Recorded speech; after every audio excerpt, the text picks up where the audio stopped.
Jesus has already won the victory. We're living in the age of, this is like the apostolic age that people before Jesus were waiting for. We are living in the age where Jesus has already won the battle over sin and death.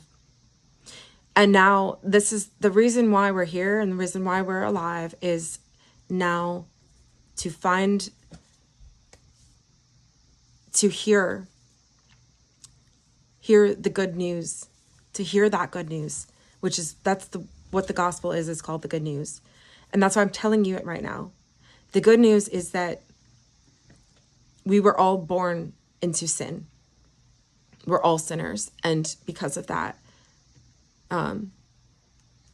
we deserve to die, because the wages of sin is death.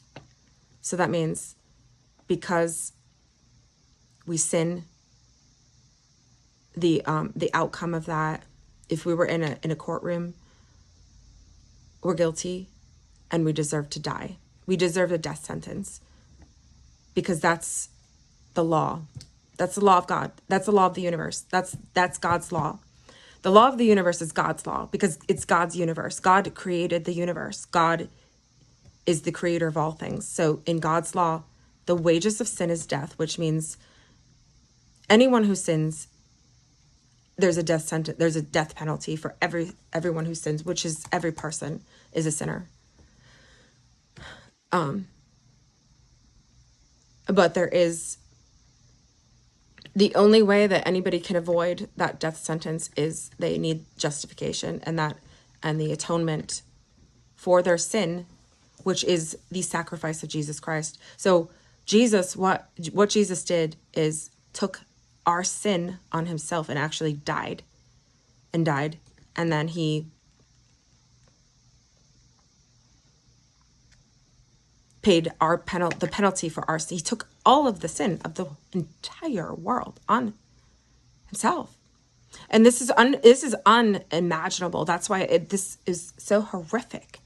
This what Jesus did, the sacrifice was so horrific that we cannot even wrap our mind. I can't even begin to understand the depths of pain, misery, torment.